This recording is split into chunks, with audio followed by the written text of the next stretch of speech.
আসসালামু আলাইকুম। বঙ্গ জননী টেলিভিশনের পক্ষ থেকে সবাইকে স্বাগতম। আপনাদের সাথে আছি আমি মোসাম্মত ও মিম আক্তার। দিনাজপুরের বীরগঞ্জে সাবেক সংসদ সদস্য মনোরঞ্জন শীল গোপাল সহ ২৭ জনের বিরুদ্ধে হত্যা মামলা।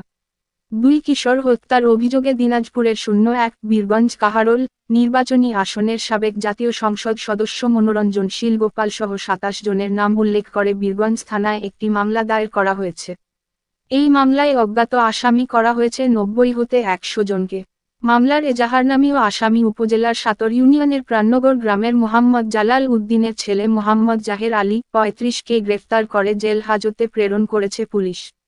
গত রবিবার বীরগঞ্জ থানায় মামলাটি দায়ের করেন উপজেলার মোহনপুর ইউনিয়নের ভগীরপাড়া গ্রামের আবুল কালাম আজাদের স্ত্রী মোছাহ জহুরা খাতুন।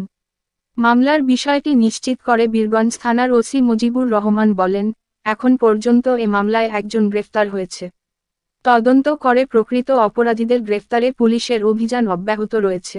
মামলার এজাহারে উল্লেখ করা হয়, ২০১৪ সালের ৫ জানুয়ারি জাতীয় সংসদ নির্বাচনের সময় ৪ জানুয়ারি বিকেল ৪টায় বাদীর ছেলে সালাউদ্দিন ১৬ একই উপজেলার গণপৈত গ্রামে তার খালার বাসায় বেড়াতে যায়। তার খালুর নাম মোহাম্মদ দেলোয়ার হোসেন।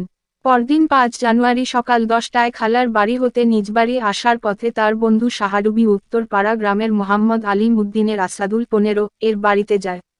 এরপর দুপুর ১২টায় পায়ে হেঁটে বাড়ি উদ্দেশ্যে রওনা হয়। পরে দুপুর ১টায় শিবরামপুর ইউনিয়নের ভেলাপুকুর বাবুরহাট নামক স্থানে পৌঁছা মাত্রই এজাহারনামীয় আসামিগণসহ অজ্ঞাতনামা আসামিগণ তার পথরোধ করিয়া শিবির বলিয়া চিৎকার করিয়া মারধর শুরু করে।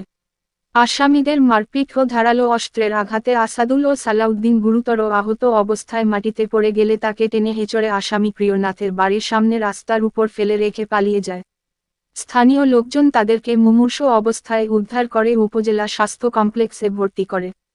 তাদের শারীরিক অবস্থার অবনতি হলে দিনাজপুর মেডিকেল কলেজ হাসপাতালে প্রেরণ করে। সেখানে চিকিৎসাধীন অবস্থায় ৫ জানুয়ারি বিকেল আনুমানিক ৫টা ১৫ মিনিটে সালাউদ্দিন মৃত্যুবরণ করেন এবং ৬ জানুয়ারি সকাল আনুমানিক ৭টা ২০ মিনিটে আসাদুল ইসলাম মৃত্যুবরণ করেন। আসামিগণ ক্ষমতায় থাকায় উক্ত ঘটনার ন্যায় বিচার পাওয়া এবং মামলার করার মতো কোন অনুকূল পরিবেশ ছিল না। বর্তমানে অনুকূল পরিবেশ থাকায় ন্যায় বিচার প্রাপ্তির লক্ষ্যে বীরগঞ্জ থানায় একটি হত্যা মামলা দায়ের করেন।